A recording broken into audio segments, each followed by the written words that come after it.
Hello and welcome to the Unprofessional Footballer Podcast. My name's Danny and I'm going to be taking you on a journey of what it's like to be at the bottom of the footballing pyramid.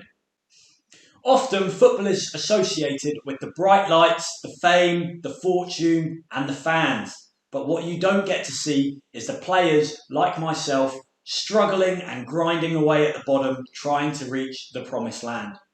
On this podcast, we're going to go through and we're going to bring in some very interesting guests and talk about what it's like to be under the radar, trying to make your way to the top. Stay tuned for the first episode of the Unprofessional Footballer Podcast. Got a red card, got banned for 4 games. What happened? I don't know who he was. He watched the whole game and he's just come up to me after the game and he said, I need to talk to you. And I'm like, I thought there was a problem. And he's like, no, I'm just like, he sees so much quality and potential in me if I do take this serious and I do have to work. And for huge parts of that journey, there's nothing on the road. It's cornfields. It's cornfields everywhere. No matter what direction you look, it's corn. There's nothing. They'd call one of the other schools and said, hey, I do want to come down for a visit. Can we set up a... And he said, you've committed somewhere else. We can't have you come down anymore. No, they didn't, did they? And I'm like, no. Done a little switcheroo on you. And he said, did you go up to bed? I'm like, yeah, I did go to visit, but... Hello everyone and welcome to the Unprofessional Footballer Podcast. Today I am joined by Melvin Akingboye, striker for Rabat, is it FC? Rabat's Ajax FC. Rabat Ajax FC. They are a team in the first division in Malta and me and Melvin have got a bit of history together. So I'm just going to read off some stats of Melvin right now. So KCAC, second team in his freshman year. 6 goals, 3 assists in 16 games. It was your 7. freshman year. 7 goals. Was it 6 or 7? I can't remember. Website says 6. Fuck the website. Then, second year, 7 goals in 12 games. Even though your team... How many red cards did I get that season? I didn't check red cards. Did you get sent off? I got sent off like twice. And I got a 4-match ban, if you remember. 4-match ban? When I got into a fight after one of the games, were you there that day? No, or that was the that you was the next year, you bro. were not there that year. I've No, gone. got a red card, got a ban for 4 games. What happened? Can't remember. All I remember, it was a game we were playing. We were down by a goal, and then the ref made a stupid call, and the other team had gone. No, actually, you went into extra time. I think it was golden goal. Okay. Whoever scores wins. Yeah.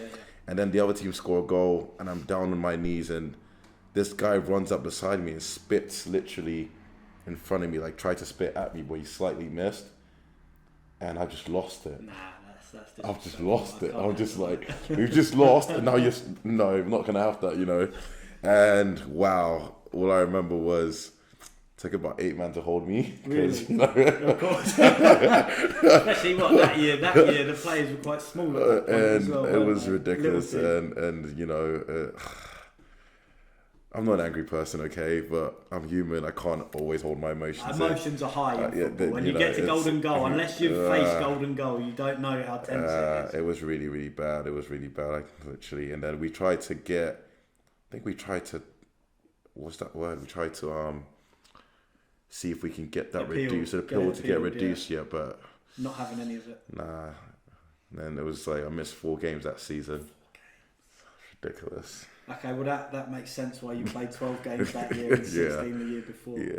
So for those who don't know, me and Melvin, we spent a year together at college. Year and a half. About a year. Playing in Kansas at Bethany College for the Swedes.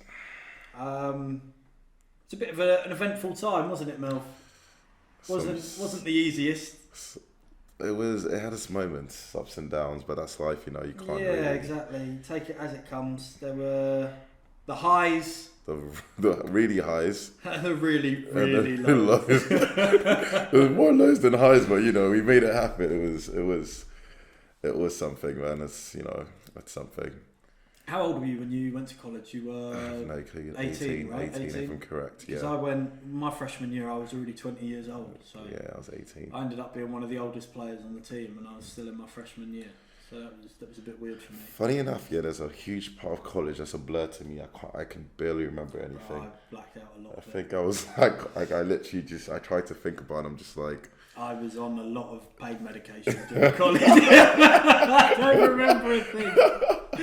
Oh God. But so I had a freshman year at the college, and then the following year we had our intake of freshmen come in. And I remember you joined late, didn't you? It was yeah, because I was not going to come to Kansas. It was a last minute decision. I was not going to do it. Yeah, you almost got away with it, but then you ended up at Kansas. I remember into Lindsborg, Kansas, out of all places. The first day we saw Melvin walk in, the boys were sat there, and we see Melvin arrive, and we were like, fucking hell, is he on the right sport? So what, 6'4"? Yeah. 6'4", and the coaches used to describe him as built like, was it a linebacker? No, the commentator for one of the games, and he's like, when I've come on the pitch, he's like, he's built like a middle linebacker, that's what it's called, a middle linebacker, and I was like, So we were quite happy to see that we'd gotten a new striker on the team that looked like a American footballer. Let's just put it that way. And, but to be fair, you got to give it to me. My first game, I scored a hat trick. No, you had a good friendly game. Yeah. Scored a hat trick and came off. Or scored 2 and came off. You pretty much cemented your place in the team. The first game. Well, it's pretty much the best debut you can have, isn't it? Scoring a hat trick, come off. It wasn't too bad, It was alright. It's good. So, I mean, that year, we didn't actually do too badly that year, did we? We got, I think, 4th, 5th or something in the league. Yes. And we had a chance to really push on, but we fucked up a few times and slipped up against some teams we shouldn't have. And that kind of halted it. That's football. Following year, tell me about that. I wasn't there anymore. I know, I looked at the table. Team didn't do as well. No. What was it? Reasoning for that? Players? Or not having the fresh intake of players that you're used to? Yeah, and also it's almost like when you go anywhere, it had a lot to do with mentality. I mean, having that winning mentality. Yeah, exactly. Knowing how to see out games, having that, and it's not just from, I had a part to play. I mean, I was the starting striker. I definitely had a part to play in it. Missing 4 games doesn't help. It doesn't help us all, then a lot of things happened, People had so many issues off the pitch that kept, affecting. Yeah, even like academic issues and all of that, people were just getting to these problems and family issues, girlfriend issues. A lot of people had problems in relationships, started to affect their productivity on the field, and then they weren't just as, useful to the team. What part of the season did you get the red card? Was it middle, beginning, end?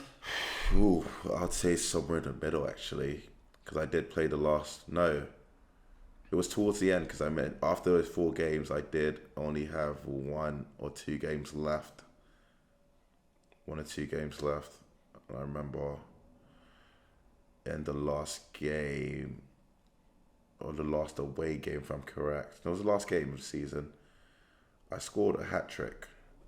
Actually, I scored 2. Okay. The third goal actually came off the defender's knee, where it looked like I didn't even claim it. I did not claim it. I've just gone on the website. I've seen Melvin hat trick, and I'm like, I'll take it. I'll take it. One of those ones.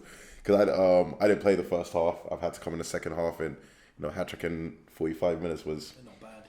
Not too bad, Lewandowski standard, if you want. Remember after the game, this old guy, a really old guy, was watching the game. He comes up to me and he says, "What are you doing in Kansas? You should be playing football abroad or playing professionally, And I told him that, that's my dream, that's my goal, that's all I do, everything I do is to hope that someday I get to play football at a professional level where people are seeing me and I'm, getting to do what I love most." And yeah, I remember that conversation so clearly every single day, because I don't know, he was probably one of the, I don't know who he was. He watched the whole game and he's just come up to me after the game and he said, "I need to talk to you." And I'm like, I thought there was a problem. And he's like, "No," I'm just like, he sees so much quality and potential in me if I do take this serious and I do have to work. But he just felt like I was way above the level that I was in at that moment. And it did help me get myself back on track, because I had lost myself in the sense I got too comfortable and, I was happy doing what I wasn't happy, but I was comfortable Yeah. at the position I was in, and I had to learn to be uncomfortable to keep pursuing my dreams and not giving up. I grew up playing football with a lot of people, Yeah. and today I can tell you, Not a lot of them playing football still. I can probably count one or two people who are still, actively playing football, and it's a sad thing to think about because being young playing football back then, we would admire a lot of like top football players and say someday I'm going to be like this guy. And I met so many amazing football players in my life. Everywhere I traveled to, everywhere I lived, in Nigeria, back in England, in America, did a lot of traveling around Europe. So it's like, and now seeing all of these guys fall off, it's something to think about every day. Well, it was a bit of a reality check for you then, wasn't Yeah, it? 100%. And then Makes you question the level that you're at, makes you start thinking big again, takes you out of that kind of because comfortable part of your life and make you really start pushing boundaries. Yeah, somebody did text me the other day and he just sent me a lot of messages and I was reading it. I said, it was one of those ones where I was faced with a proper reality check. It hit me really hard. It did make me shed a tear or two, but it was because I know how long I've had to, pursue getting to where I am today. I'm not where I want to be, but it's a step in the right direction. You're on the road. It's a step in the right direction, and that is all that matters. At certain points, was I willing to give up and just, say, you know what, fuck this, I can't do this anymore? A lot of times, I was at that point where I'm just like, I can't do this anymore. And not because I'm not good enough, but because rejection is never easy. And once you get to, especially mentally, it drains you. Rejection, you get into a certain level and then you see that there's you being stuck, you feeling stuck is never a good place to be. It messes with you. You think about so much, the pressure from family, my mum, my dad, uncles and aunties calling me all the time saying, what, your mum said to talk to you, to go back to school, get a degree, to do this and blah, blah, blah. And it did hit me a few times, I was depressed a few times, I'll be honest with you, because I just felt like I was never doing enough. But one thing in life now is I'm able to appreciate the little wins. Like every little step I take that feels like a win, I appreciate it and I enjoy it while it lasts, and then also keep pushing for something bigger.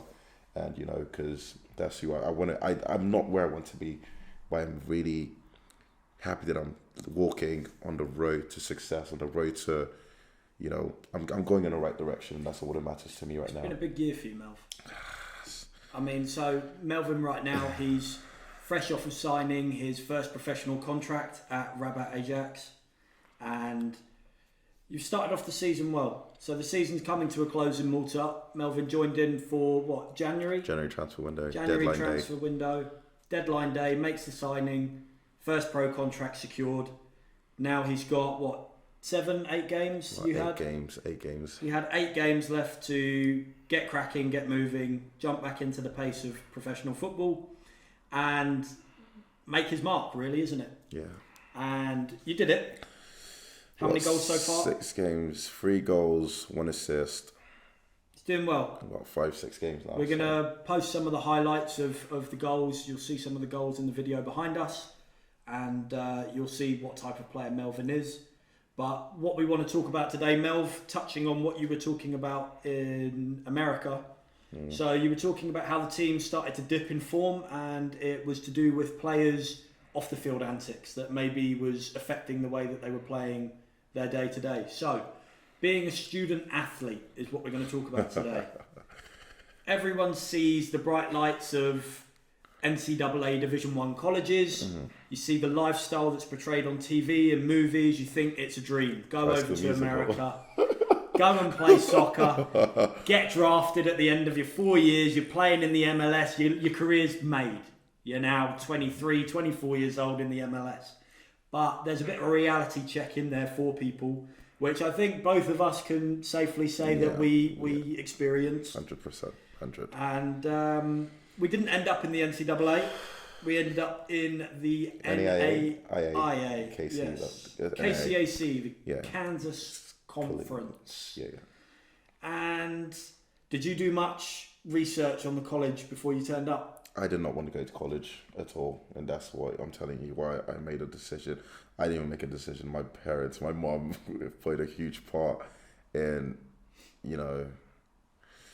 getting me to Kansas. She played a huge part, but,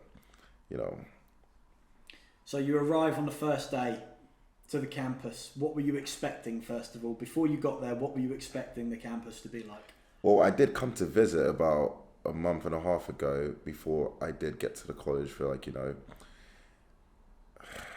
we drove from Texas to Kansas, which is 6 hours, me and my brother.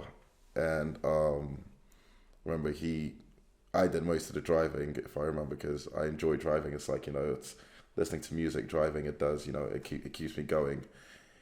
And I remember pulling up, and in Kansas, you drive because you have to drive through Oklahoma to go through Oklahoma to get to Kansas.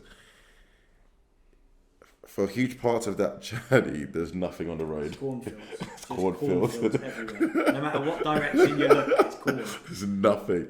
So it's not like, you're seeing buildings and seeing nice places to keep your mind right. It's literally just fields and fields and fields and bang, Lensburg, Kansas. It's a tiny little town, guys. It's what, 800 people in population? Was it 800 people? No, I think it's about 3,000. Okay, 3,000 people. 800 people were from the college. Okay. Yeah, so that makes sense. If I'm correct. It's a small town, guys. If you think about the American ghost town movies, it just resembles that. Where everyone knew everybody. You're not getting away with anything in Canada. Yeah. You're not getting away with anything. It was a very small community. Hour and a half away from the airport, from Wichita. Yeah.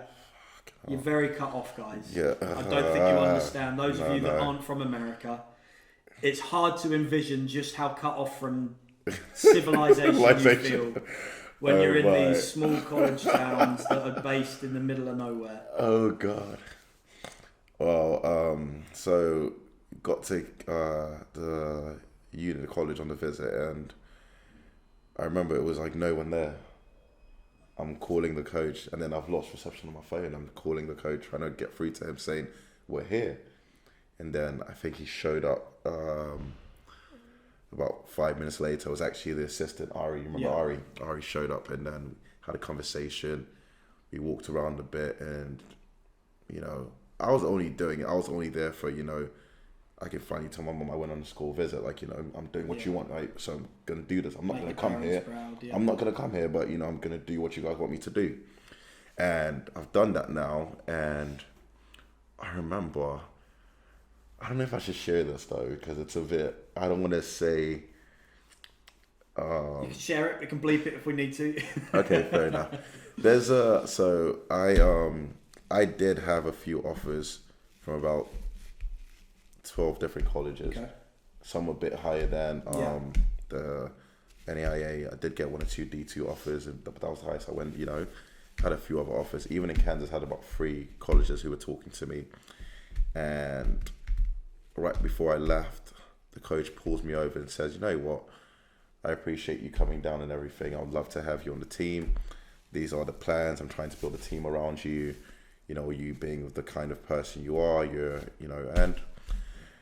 It was interesting to hear all of that, the sweet words to make you feel good. And, I told him, I've got other offers. I'm still poking around. Yeah. When I make a decision, I'll let you know. But I'm very interested because I've done this drive to come here. And, and got to play the game. Can't dismiss, you can't burn your bridges. So to be fair, we did drive 6 hours that day and 6 hours back in the same day.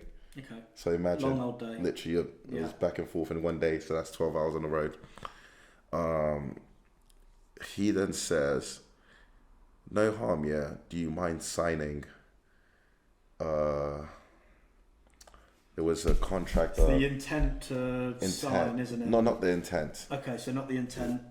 Interest. Okay. So there was 2 of them. Yeah. He said that I think it was a letter of interest or a interest in and the other one was intent. So I'm I would sign the interest in the sense that I'm interested in everything, but I'm still looking around, and that was what the agreement was. Okay. But stupid me and my brother did not take a picture of it. And I'm like, okay, you know. A week later, my mum kept talking to me about, you know, you need to figure out what you're doing. You need to make a decision. Do you want to go see the other schools and blah, blah. And I'm like, okay, I will eventually. So I did call one of the other schools and said, hey, I do want to come down for a visit. Can we set up a... And he said, you've committed somewhere else. We can't have you come down anymore. No, they didn't, did they? And I'm like, no. Done a little switcheroo on you. And he said, did you go up to bed? I'm like, yeah, I did go to visit, but I'm not committed anywhere. And then he's like, when we had the college coaches meeting or something, it was announced that you had, you know, because you're one of the people that everybody wanted to come out here, but we've heard that you've committed full time and, you know, you've signed a letter of intent or, you know. So I've called the coach and I've told him, like, hey, listen, this is what's going on. This is what I've heard. I'm not happy about this. Like, you know, we had an agreement that was going to be a letter of interest. I told you I was still looking around.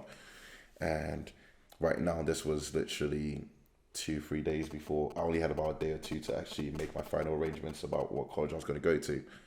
So I'm stuck. Now, the pressure from my mum's like, you know, you need to go to school. Like, I'm not going to let you have another year off and whatever. So I'm like, you know, fuck it. I'm just going to do this because I don't have a choice. Yeah, I'm just going to, you know, I'll get there and I'll make the most out of it. I'll figure something out. And I did ask him, I remember calling him and saying, do you mind sending a picture of what I signed? And he sent me a letter of intent without my signature. And I'm saying, I want the one that I signed. Yeah. And he was telling me, oh, it's being processed right now, so the paperwork has been put in. So, like, he can't get that back until everything's done. And then I'm like, because now you've sent me a letter of intent. Like, yes, I can see it's a letter, but my signature is not on it. Yeah, but that means nothing. So, it was just a lot of bullshit, and, you know, but, you know, it's life. And yeah, I mean, let's face it, college coaches will pull the wool over the eyes of students a lot because they know so that you they're gotta be, young. I do, you know, people got to be careful when they're making such decisions. And, you know, you got to look for the loopholes, and because people, they want to take advantage of you for a lot of reasons, you know. And I decided to, just come up there. And then I remember my first day coming in, I did come with my mum. Ari picked us up from the airport, and we've come down to Lindesberg and, you know, done the whole walking around, seeing the whole place. She's trying to see where I'm going to be staying. I was very moody. My heart wasn't there, so I was just like, you know. And we walk around, and then she's like, hey, we need to go shopping to get you like some things, like some groceries and appliances, like, you know, things you're going to need in and around the apartment. And we did go up to, what was that place 20 minutes up the road? Salina. And we went up to the big Walmart, and one of the other boys, Erdi, he drove us down, the guy for Albanian kid. He drove us down there, and funny story. So we got to Walmart now, and then we picked up everything and blah blah. And we're paying. My mom's paying for everything, and Ernie goes to grab one or two things for himself, and he was about to go in the other line to pay. And my mom looks at him with some, like, the way she looked at him, he got so scared, and he was like, "No, ma'am, I'll pay for my stuff." And till today, when Ernie sees me, he remembers this. She literally pointed at him and said, "Respect yourself." The way she did it, it was like, "Respect yourself." He was like, because it's a thing, like, we're Africans, we're Nigerians, you know, we have this thing where we're all a family. Yeah. Like, when we go out to eat, like, you know, your parents are like, my mum's your mum, basically. She takes care of the family. My dad's, we don't really have any sort of, like, we don't differentiate between, oh, this is from someone else. We're all together, so we live together. We have this thing of, like, we're all one. So my mum literally paid for his stuff, and but I remember, because every time he used to see me in college, and then he thinks about my mum, he's like, "Respect yourself." If I do something wrong, he tells me, "Respect yourself." So it was that was the first time I actually laughed in Lindesberg. and actually smiled. It was, for what it was a close-knit community. The team was together. I think we had quite a good group of boys. Yes. That was one of the things that made it bearable while we were there. And then FIFA, PlayStation. I didn't even have a console, bro. I don't know about you, but I stayed with Jack. We literally stayed and played FIFA for a long time. Like I never used to leave my room. I would go to class and then come back, and then that was about it. Because I remember Newhall. It was what you were in Newhall, no? No, you were off campus, and then Lucas then went in Newhall. Lucas's dorm. What was my one called? You were in. I literally can never remember the name. It was right by Newhall, like literally a 2 meter. It was the cheap one, wasn't it? Literally, yes. A freshman, they just put me in there. As a freshman, they put me in there. I'm trying to remember what it was called, but I don't. I did 3 months. It's not Norman. It's not Norman. It's Is it a Swedish name? No, it's just a name. It's like a first name or something. Because I couldn't hack it there. It's just I felt like I was in prison. So I was there and I had to share. I was roommates with this guy. He played baseball. Can't remember his name as well. That's what I'm saying. A lot of things I'm struggling to actually put to this. I had to pay it was like $2,500 to stay there for a semester. I don't remember how much it cost. And I remember looking at it, and I walk in and I see the place. I was like, $2,500 for this. And I looked at it, I was like, what the fuck am I paying for? I think what it was, you shared bathrooms with the dorm next to you. So it's about 4 people sharing a bathroom and a toilet. But then you had tiniest little toilet in the world. God. My knees would touch. And it was wall. it was not the cleanest. So yeah, I think I lasted about 3 months in that place, and then I ended up moving to a trailer park. I did a whole semester, a whole year there, to be honest. And the college lifestyle. And there's a lot of pressures being a student athlete. You think you're just going to go there, train, have fun, and then obviously play football.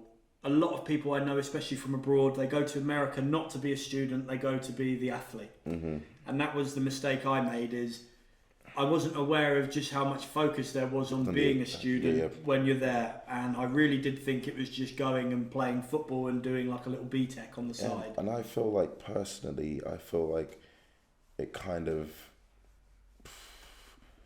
takes you off course on what you really want to do, because it's like, if you deep it, it's more of a thing where you're like, yes, you want to be a student or you want to do this, but the main reason you're coming is because of the sport. Exactly. Like, as athletes, we want to play. We know how much pressure there is already, with the training sessions, with a lot of things. Like, there's just so much already, and then having to keep up with like school and all of that as well. That's different. So as Melvin was saying, we were talking about how going to college to be an athlete can become tricky, because it does start to lead you away from, your ultimate goal is to play professional, isn't it? Yeah, and the student focus, it does start to deter your focus away from where you want to go. So for me as well, I went there wanting to be a footballer. I kind of felt like I'd hit my ceiling in England, and I wasn't going to go much further than I was. I saw America as a way to kind of rejuvenate my chances of playing and open up a few more doors. Well, that's the difference between both of us. I was forced out of London. My mum, she beat me out of London. I got slapped. I got slapped at the airport. I still feel it every single day, because I was always arguing with her that I was born in America, but then I'm telling her there's nothing for me in America when it comes to football. Yeah. There's nothing. Like, I literally, it's very scarce. And then football's not, it's not really an American sport. They like basketball, American football, ice hockey, baseball. They're into stuff like that. And then when you think about this, football's just it's a cheaper sport, so they play it everywhere. Eventually, nowadays, you can see it's growing, but still not there. It's still far from very, where very it has. far. Like, literally, and it just wasn't for me. Yeah, the one bit of advice I'd give to people, and I do give it to them, is if you're thinking about going to America for college to be an athlete because you want to be a footballer, consider your options. Look at where you actually want to be in 5 years' time. If you want to be with a degree, and have options in the working world, it would be a good option to go to college, study, 100%, play football, enjoy yourself, and understand that might be the highest level of football you're probably going to reach. It does give you other things like videos, and there's some advantages to it, and. But at the same time, if you want to be a footballer, go and try and be a footballer. Don't waste your time studying on the side, doing a degree that you're not really interested in. It's almost impossible nowadays with the way football is set up to find a balance. And now, if you already have your career up and running, like you're here and you're on the right path, you're going down, you're taking the right steps. You have your profile set up and you're moving in the right direction as a professional football player. On the side, in your free time, you can, take some online courses, you can go to a local school nearby. But if you want to get a foot in the door and you want to find a balance with school and football at the same time, it is difficult. And it's a lot of money to fork out to do so. I went there with the intention with anticipating that I would have a lot of options coming out of it. How'd that work out? I ended up dropping out after a year and a half. I have about $11,000 worth of debt that bailiffs are trying to collect off me still in the state of Kansas. So you'll never see me entering that border again. Oh God! And it beat me down eventually. When you do start to get that wake-up call of, I'm not headed in the direction I wanted to. My first year, I didn't play a single game for the first team. The coach just wasn't interested in me. He didn't? I was captain of JV, bro. I didn't play a single game. But the assistants rated me so much and they didn't understand why I wasn't playing that they made me captain of JV. Did you ever talk to him? Yeah, I told him after 3 weeks, after I realised I weren't going to play, I said, I want a transfer. I want to hand in my transfer. I need to get out of here then. If you're not going to play me, there's no point me being here. And he said to me, he just gives me the old bullshit that you can do to try and make the person happy at the time. He's like, there'll be time for you to play. At the moment, we're not playing you because it costs too much money. And because he started talking about this salary cap on scholarships, that they're only allowed to field a certain amount of money per year on scholarship, and each player that you play, it counts towards that scholarship cap, so it stops people from recruiting in, let's say, 50 players and playing all 50 of them throughout the season. Apparently it's a way of them making you kind of pick and choose who plays. Wow. So he gave me a bit of bollocks to kind of keep me happy, or keep me there at least. I wasn't happy, but he kept me there. And then the second year, that was my first year. That was your first year. I had to fight my way into the team, force my way in, basically. He still, when we first turned up, there was, I think, 4 key players that hadn't arrived yet, which was, I think, Jack, Isaiah, Lucas, and CJ. They hadn't arrived yet. So, because of that, there wasn't enough players to field. I don't think Mateo was there yet either. Who was the other guy? Was Mateo and someone else? In centre mid. Or is it the other Colombian? Mateo is the other Colombian. What's his name? Toro, yeah. Luis Toro, yeah. I remember Toro's brother played out in Malta for a little bit, apparently. Whereabouts? I don't know. I can't figure it out. I was trying to figure it out. It's crazy how you're saying the names now. They're slowly coming back to you. Mateo was a fucking crazy guy. He was a fucking crazy guy. Crazy guy, Colombians. But so we had a few players missing from the first team. So I got played the first 2 games. And then immediately, as the players started to filter back in, I just got sat on the bench and didn't get any game time from then on. And I could see it happening. And I just said to him, I said, I'm not a placeholder. I'm not just here to fucking take a spot while you wait for your golden boys to come back. And we ended up arguing again all season. And it was only until he played Lucas at centre mid, because you took Lucas's spot up front. Yeah. Lucas got fed up and was like, I'm not playing. Put me in centre mid. I'm not playing up front. I'm not just going to run around to make them tired for Melvin. So then Lucas played centre mid, and the coach asked him, he said, who do you want to play with you at centre mid, Mateo or Zen? And he said, neither of them. I want Danny to play, and I'm not playing unless Danny plays. And that's the only reason I got in the team, is because Lucas basically flat out said, I'm not playing unless Danny plays alongside. Wow. Honestly, I had such a horrid time there trying to get game time. and I ended up coming out of the college with minimal footage. Considering I'd been there for 2 full seasons, I didn't really that you're have... the one who made everyone's videos, because you made mine. Yeah, I made everyone's videos at the college. Had to make my own and just realised I had nothing there. You had an assist for me though against the table. My video was about 90% Melvin. Hello. Just me kicking the ball anywhere near him and letting him just body people out of the way to get them. Oh God. But yeah, it's one of those things. I look back, I personally regret going to college. I don't regret some of the people that I met, but I do feel like I wasted 2 years of my life, a lot of money. I don't How know. about you? It's difficult to say regret, because I'm trying my hardest to where I'm in life and my personal path when it comes to my spirituality and everything. I'm trying not to hold anything that's happened in my life as a regret, or it's more of a thing where it's like, you recognise you could have used the time better. I could have, but I wouldn't be here if I didn't go through what I did. So it's part of a story. It's part of a, there's something there, like, the ups and downs. I did learn a lot when it came to, like, meeting people. It came to, like, my career, my mental health. Mm-hmm. It played a huge role. College, it broke me down. It hit me really, really hard. And the past year of my life as well, a lot of things have happened. And I'm thankful. If anything, I am thankful because, I'm alive. I'm still playing. I am playing professionally now, which is the most, the biggest thing I could ever have asked for, the biggest, like, present or gift. So it does mean a lot to me that I'm here and I'm still doing what I love. But like I said, back to, the point is, like, I don't want to see it as a regret. I want to accept it for what it was.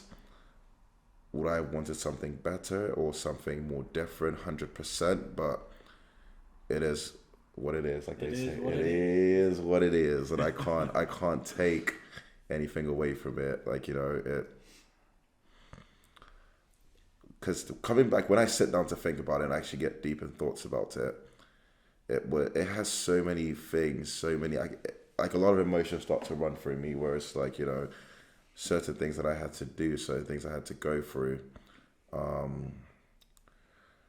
decisions I had to make that, wasn't what I wanted, but then it was what had to be done at that point in time. And eventually me leaving college and just saying, I am not looking back. Now, that was the biggest part for me. It was like a thing where if my mom and dad said, I just didn't want to listen anymore. In my head, I kept telling myself, you guys have lived your lives. You're going out for yourself. I'm living my life. Mm-hmm. And, where it kind of took, just being out there, traveling, did get a bit of support from them, in the sense of they did help financially here and there. I wouldn't say it was like the greatest, because compared to what they could have done, it wasn't, because they did not support it, they were very held back about doing certain things for me. And I did figure out 1 or 2 things by myself. And, all that traveling and the rejection and, it was always, I told you so, always getting that, from my mum saying, I'm talking to you, you're not listening to me. And it's like, and I felt like the bad child who's not listening to the mum, and like, and it wasn't that, it was just the fact that I wasn't happy and I wasn't ready to risk my happiness anymore for someone else's, like, exactly. I wanted to do what made me truly happy. I wanted to play football. It's not about living someone else's dream. And it was like, this is all I could see and all I could. So I had a focus and I kept going at it. And, the road was not straight. It wasn't smooth. And it's still not as smooth as people may think it is, but it's worth it. Exactly. And that's a key thing to take away from this podcast is, if you are aspiring to be a footballer, the journey might not be easy. It's never easy. You're going to hit setbacks, you're going to hit rejection, you're going to get all of those thoughts and feelings that make you want to quit and think you're not good enough, you're not cut out for the industry, everyone telling you that you're not going to make it. You just got to keep your eyes set ahead. There were two things. Yeah, there was this saying that says, if it was easy, then everybody will do it. Exactly. And there was another one that says, you know what, there's already enough people out there doubting you, so don't doubt yourself. So those were two things I used to always say to myself that, you know, pushed me a bit. Because there was times that I did give up. I doubted myself. I'm like, you know, like I'm never going to play football. Yeah. I will never play football. I've been there, bro. I've been there. I'm just going to be that guy who plays in a five-a-side 20 years from now. And they're like, oh, this guy's a really good player. He must have played when he was younger. But thankfully, I'm not. I'm actually seeing myself going on the path that I want to be on. And, you know, it's like a dream come true. It's like, I can't explain the emotions I feel when I'm out on the pitch.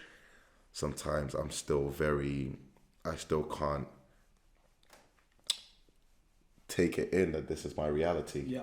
Like, I'm still trying to understand. So even I find it really hard looking at like some of the fans who come out to see the game from the pitch, because I can't believe that this is me. Yeah. And it may not be, like I said, it's not the biggest thing in the world, but it's the fact that I'm here. I can walk into anywhere and say I'm a professional football player. Exactly. You can look me up on my transfer market, on my, you know, Instat, and my details come out. It's a big feeling. It's a big feeling that, you know, my name, I'm making a name for myself. You're in a video game now. Soon? Football Manager 2022. You're in it. You're in the January update. Are you being serious? Yeah, 100%. There's no way. Honestly, you're in a video game. There's no way. Yeah, you're in a video game. There's no way. I'm not gonna. Same feelings when I saw myself in the game last year. Are you being serious? Yeah, 100%. The Maltese League gets put in it, bro. You're in. Because I was. Oh my god. You gotta send that to me. I'll put a picture on the screen of his card as well. We'll do a comparison and see who's got better stats. I can't believe this, because I remember talking to my friends in the past, and I'm like, I'm gonna be on FIFA 18. Yeah. I'm gonna feature in FIFA 22. It's the dream, isn't it? It got to a point I'm just like, I'll take anything. Put me in Game Boy Advance. I'm not gonna be on any FIFA. Let me just accept it now, and you know. You need to send that to me today. I will. I'll send you a link. It's so, things like this, shit, when I think about it, it's crazy. It's, you know, I've got a lot of people rooting for me back home in Nigeria. Got a lot of friends who started reaching out to me from England, like friends that I grew up with. And it's crazy now looking at their paths. And, you know, I even got a message from one of them saying that one of them was stabbed in London, and I couldn't believe it, because these were the same guys I went to the park to play football with, people I went playing, you know, Sunday league, playing in the local leagues with, guys that, you know, I played football with, and now they're just choosing to do different things. You know, life, you know, has that impact on you, but at the same time, you know, the sweet message is saying, you know what, we're proud of you, you know, we're rooting for you. These things have kept me, it pushes me every single morning. Like, you know, I've got people who believe in me, people who, you know, even the people who never believed in me are starting to believe in me and say things like, oh, we always knew you could do it. Exactly. And I'm like, okay. You know, that wasn't the case. It wasn't the case a couple of weeks, months ago, but you know what? At the same time you take it. You know what? It's recognition that you are where you want to be, and now you're working towards where you should be. It takes, one thing I can appreciate from my life journey and everything over the past year, most especially, is the personal growth. I am 23 years old, but I feel like I have seen life. I was able to experience a lot of things young, things that I wish I didn't, but I had to. Helps you mature.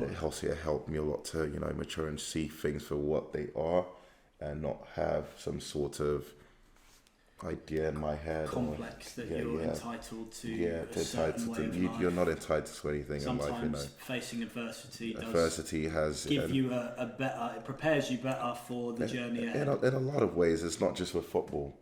Talking about, you know, with friends, family, relationships, life, because before footballers, we are humans.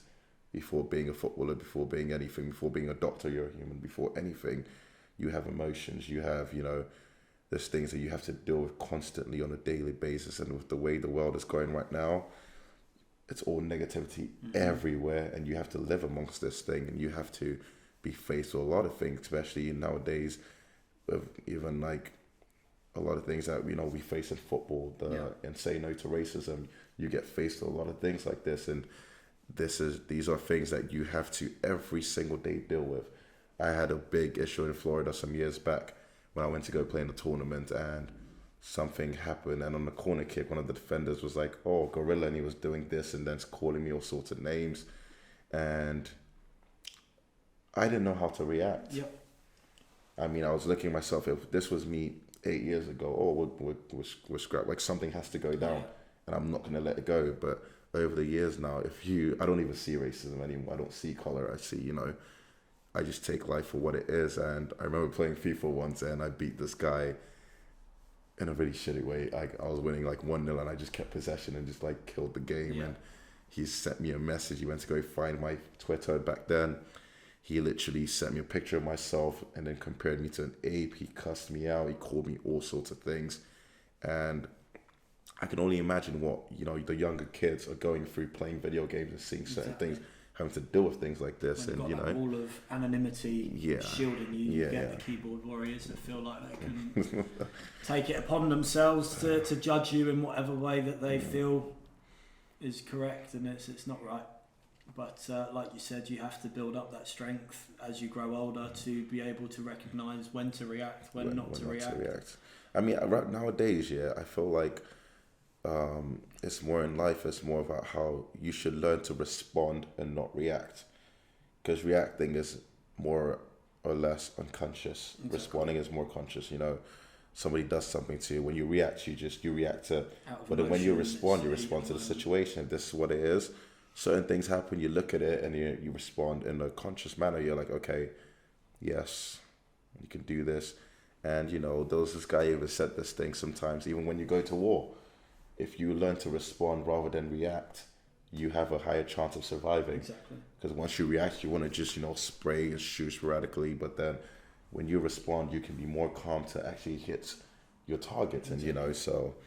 that's where I am right now. It helps me a lot to get through a lot of things. I have a lot of things I still deal with every day, but...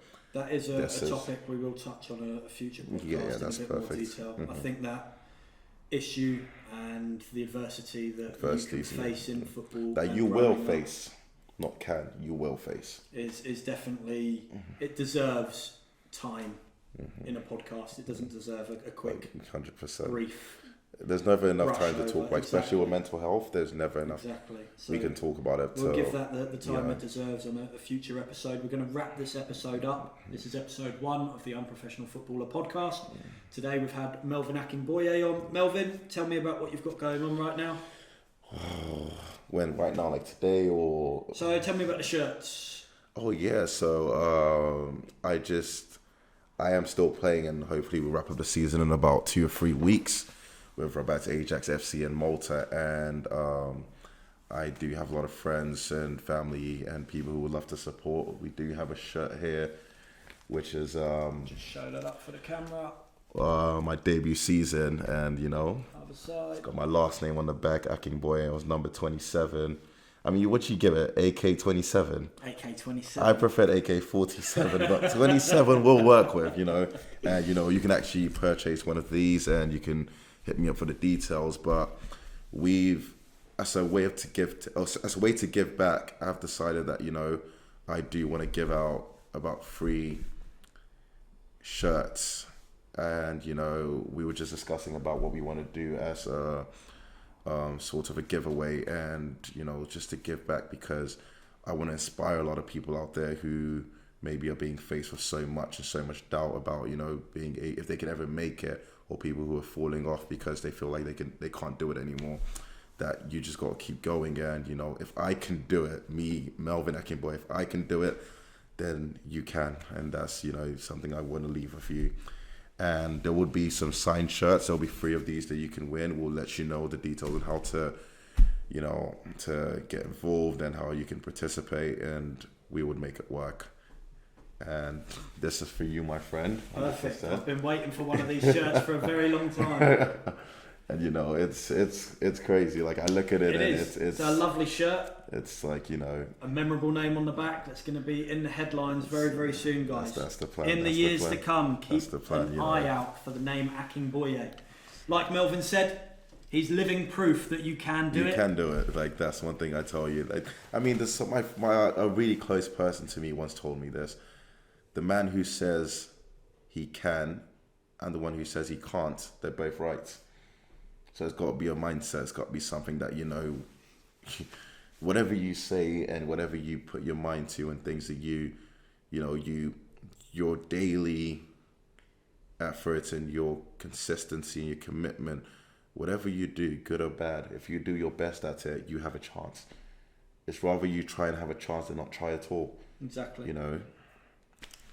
So guys, head on over to Instagram. You're going to look up the pages DeBorg96. The link will be down below. And also Melvin at Melvin Akingboye, so it's the first and last name.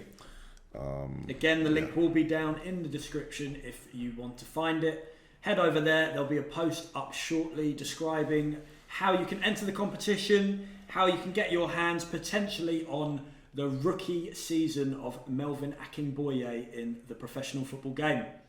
Guys, thanks for tuning in. We will pick up. We're definitely seeing again 100%. Another time, yeah, for sure. It's been a pleasure having you on. Right, cheers, mate. Thank you, man. Guys, take it easy.